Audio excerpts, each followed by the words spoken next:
Mark Brackett. Dealing with Feeling. Use your emotions to create the life you want.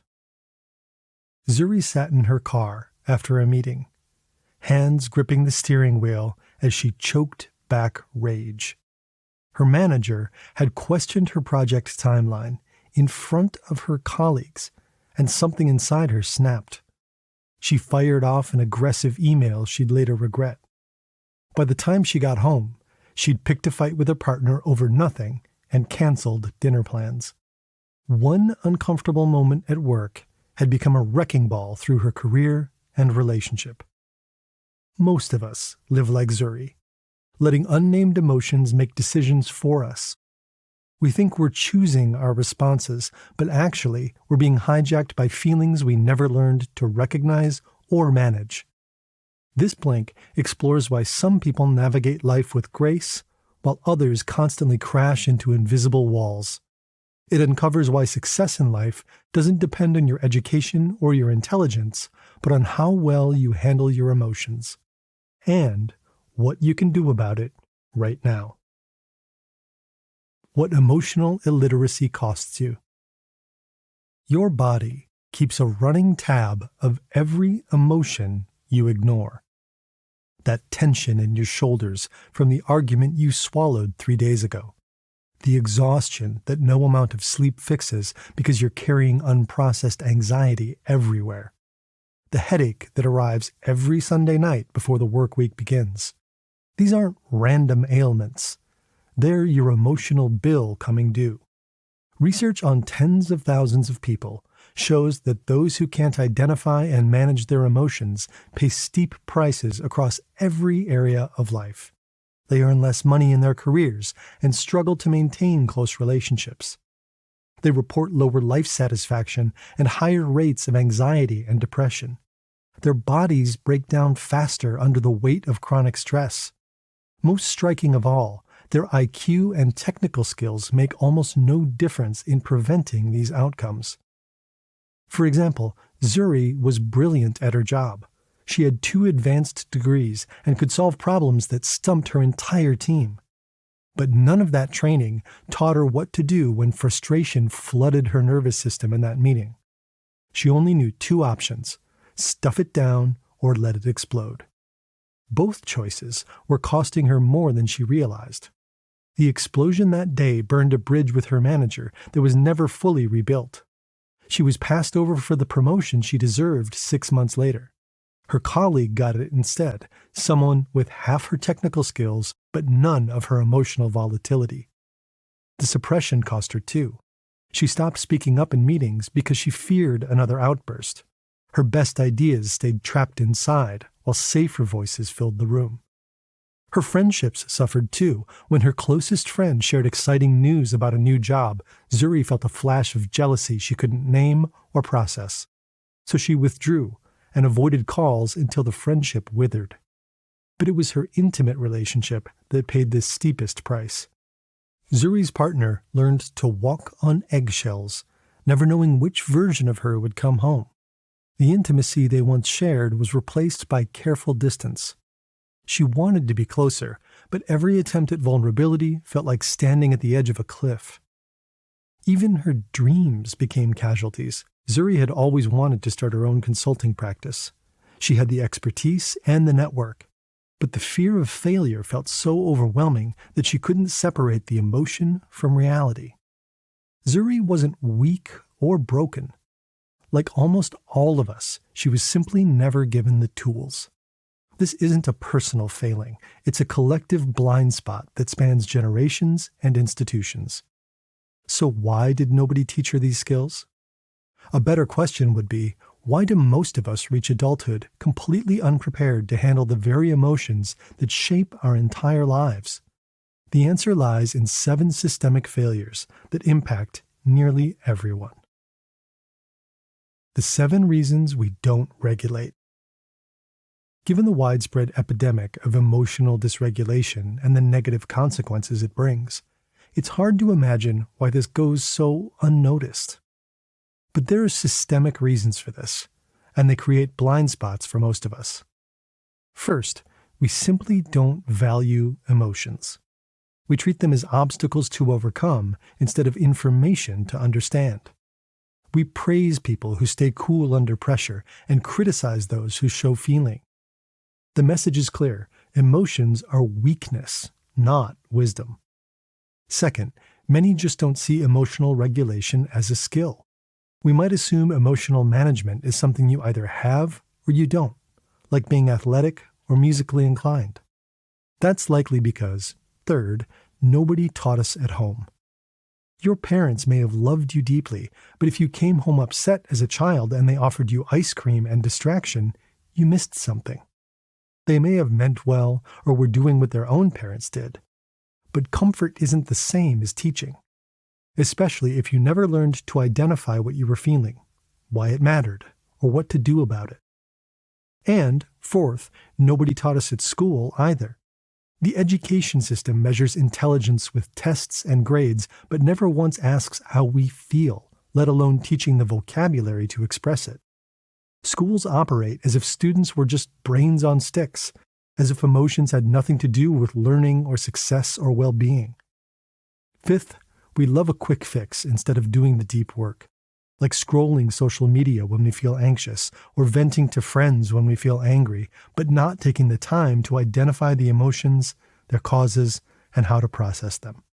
We also treat symptoms rather than underlying causes, like taking medication for headaches, insomnia, and stomach problems. Doctors treat symptoms separately and rarely ask about the emotional patterns creating them. Few connect the dots between suppressed feelings and a failing body. Lastly, there's no real institutional support for emotional regulation. Workplaces offer employee assistance programs after people break down, but provide no training before the crisis hits. Healthcare systems prescribe pills for anxiety and depression, but rarely treat the causes. Society waits until emotions destroy lives before offering help. And even then, the help focuses on damage control instead of building skills for emotional regulation. 5 skills that change everything. Emotional intelligence isn't mysterious or innate. It comes down to 5 learnable skills that work together as a system. They go by the acronym RULER. Recognizing emotions in yourself and others, understanding what caused them and what they mean, labeling them with precise vocabulary, expressing them in ways that help rather than harm, and regulating them so they inform your choices instead of making your choices for you. The order matters. You can't regulate an emotion you haven't recognized. You can't understand an emotion you haven't labeled accurately. Each skill builds on the one before it, which is why people who try to jump straight to regulation through breathing exercises or positive thinking often fail. They're trying to build the roof before laying the foundation. Start with recognition. Most people move through their days completely disconnected from their emotional state until something explodes or shuts down. Recognition means checking in with yourself multiple times per day, like stopping to notice the physical sensations in your body in the moment. Are your shoulders raised? Is your breathing shallow or deep? Your body knows what you're feeling before your mind does. These physical signals are your first clue. Next comes understanding. Once you notice you're feeling something, ask why. What just happened in the last few minutes or hours that might have triggered this feeling? Did someone dismiss your idea?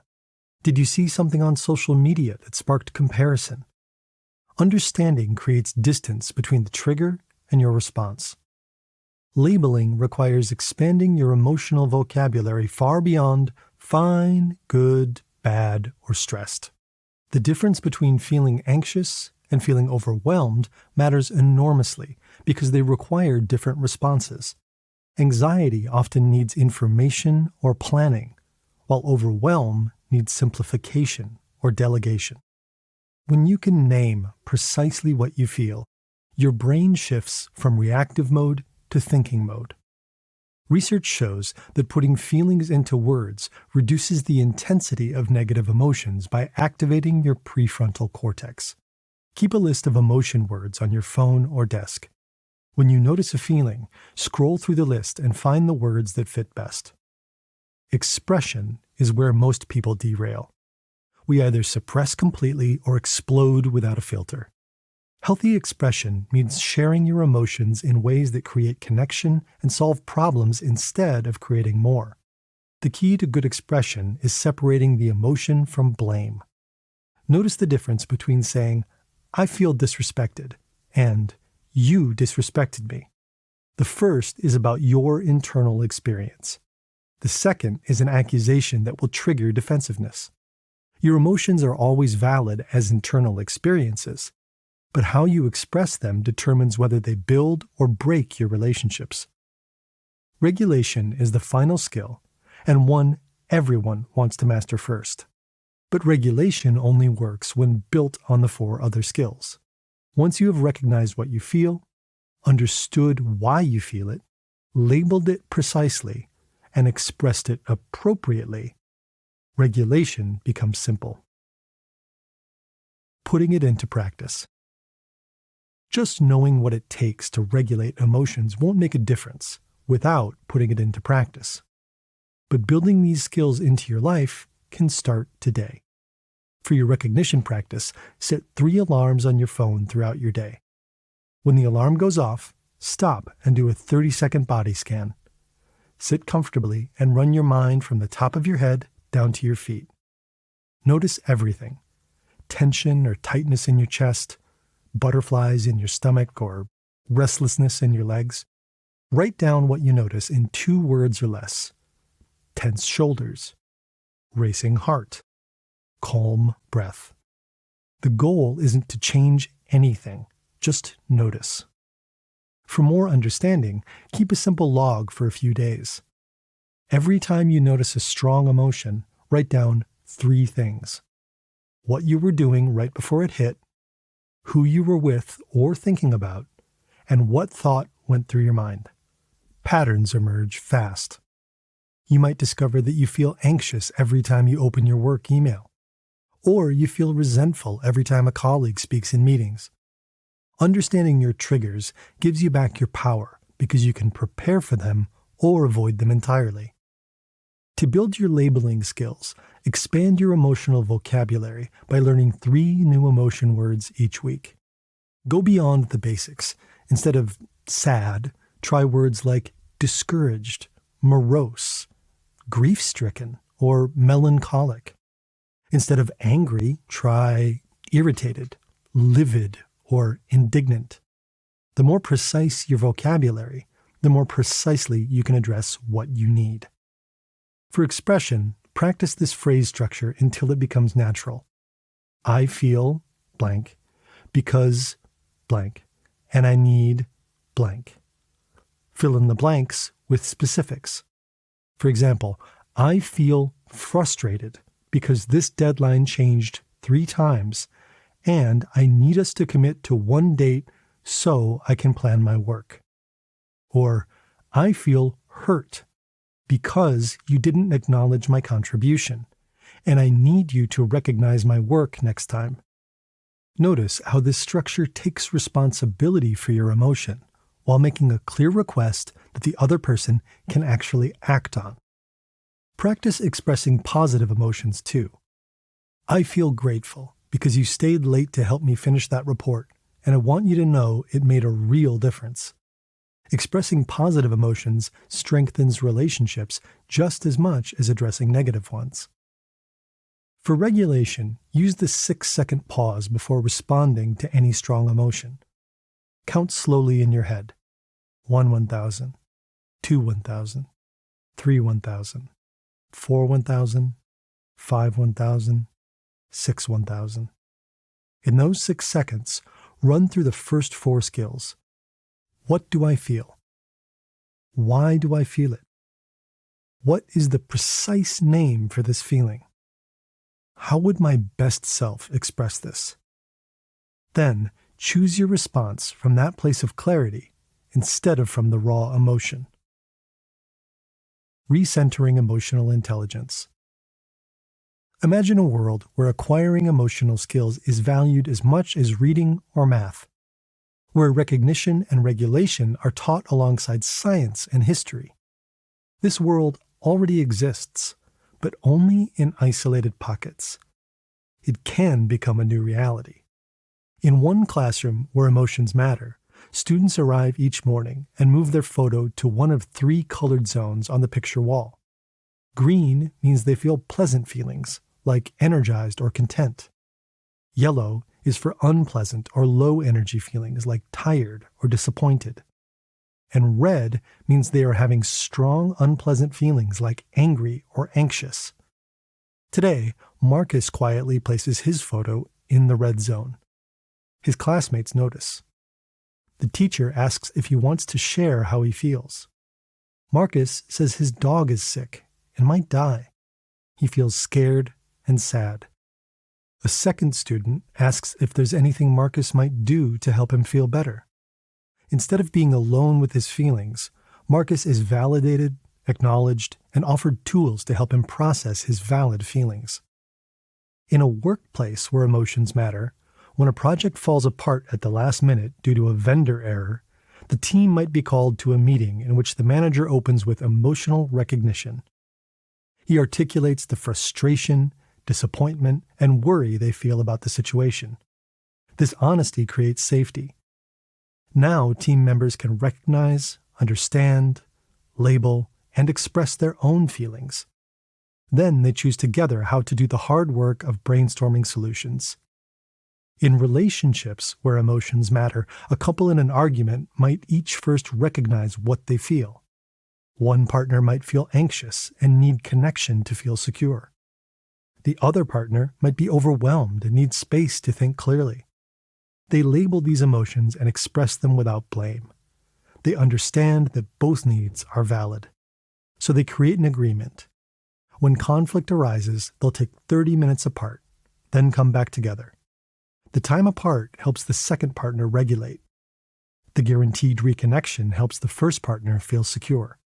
Their argument pattern breaks not because their needs changed, but because they learned to recognize and express them clearly. This is what becomes possible when people learn emotional skills. Not perfection, not the absence of difficulty, but the presence of tools that turn emotional challenges into opportunities for connection, growth, and deeper understanding. These skills don't eliminate hard feelings. They transform how we move through them. Transforming emotions from something that mindlessly controls or debilitates into a valuable resource for self-knowledge, understanding, and connection. In this Blink to Dealing with Feelings by Marc Brackett, you've learned that success in all areas of life depends less on innate intelligence or hard work, and more on your skills for handling emotions. Yet 7 systemic failures have left most of us without these skills. The Ruler framework provides what we missed: recognition through body scanning, understanding through pattern tracking, labeling through expanded vocabulary, expression through structured communication, and regulation through the 6-second pause. These practices transform how you navigate conflict, build relationships, and pursue goals. Your feelings aren't obstacles blocking your path. They're important data showing you the way forward. Okay, that's it for this Blink. We hope you enjoyed it. If you can, please take the time to leave us a rating. We always appreciate your feedback. See you in the next Blink.